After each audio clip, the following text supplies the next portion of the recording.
পুরনো ঢাকাসহ সমগ্র বাংলাদেশে এমন অসংখ্য পুরাতন ভবন রয়েছে যেগুলো যথাযথভাবে বিল্ডিং কোড অনুসরণ করে নির্মাণ করা হয়নি। সাম্প্রতিক সময়ে যেভাবে মৃদু এবং মাঝারি মাত্রার ভূমিকম্প ঘটে চলেছে তা দেশবাসীর জন্য অত্যন্ত উদ্বেগজনক, বিশেষ করে ওই সমস্ত ভবন যেগুলো বিএনবিসি কোড অনুসরণ করে যথাযথভাবে নির্মাণ করা হয়নি। বিশেষ করে ঢাকা শহরে ভূমিকম্পে ক্ষয়ক্ষতির ঝুঁকি এত বেশি যা বলার মতো নয়।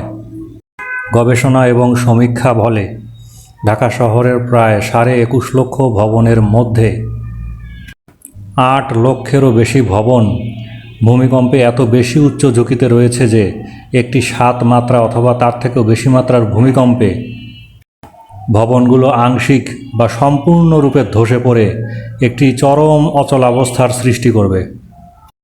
কোনো কোনো স্থানে অবস্থা এতটাই ক্রিটিক্যাল হবে যে জরুরি উদ্ধার কার্য পরিচালনা করাও সম্ভব হবে না। এই বিষয়গুলো নিয়ে সরকারি এবং বেসরকারি পর্যায়ে যথেষ্ট পরিমাণে সচেতনতার অভাব রয়েছে, যা আসন্ন বিপদের মাত্রাকে বহুগুণ বাড়িয়ে দিচ্ছে। সময় থাকতে সতর্ক হওয়াটা অত্যন্ত জরুরি হয়ে গিয়েছে।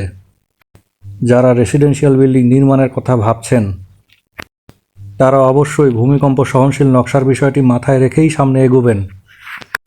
আর যাদের ভবনগুলো অত্যন্ত পুরাতন হয়ে গিয়েছে তারা অতি সত্বর দক্ষ কোনো ফার্ম অথবা কনসালটেন্ট দিয়ে আপনার ভবনটি পরীক্ষা করিয়ে নেবেন। যদি কোনো রিকনস্ট্রাকশন অথবা রেট্রোফিটিংয়ের সাজেশন থাকে তবে অবশ্যই সেভাবে কমপ্লাই করবেন, কারণ কিছু কিছু বিষয় থাকে যেগুলো নিয়ে ছাড় দেওয়ার কোনো সুযোগ নেই।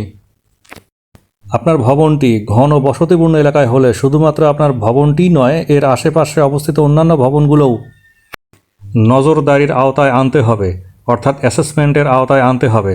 তার কারণ তাদের ভবনগুলো কতটা ঝুঁকিতে রয়েছে তা আপনি জানেন না।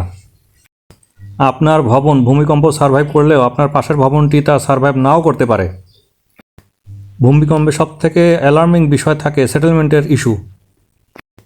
যথাযথভাবে সয়েল টেস্ট না করে ভবন নির্মাণ করা হয়ে থাকলে আপনি আরও বেশি ঝুঁকিতে আছেন। তাই পুরাতন ভবনের বাসিন্দা এবং মালিকদের বিনীত অনুরোধ, কোনোভাবেই ঝুঁকি নেবেন না। পুরনো ভবনের আর্থকোয়েক রিস্ক অ্যাসেসমেন্টের জন্য ডেসক্রিপশন বক্সে দেখানো নাম্বারে যোগাযোগ করুন।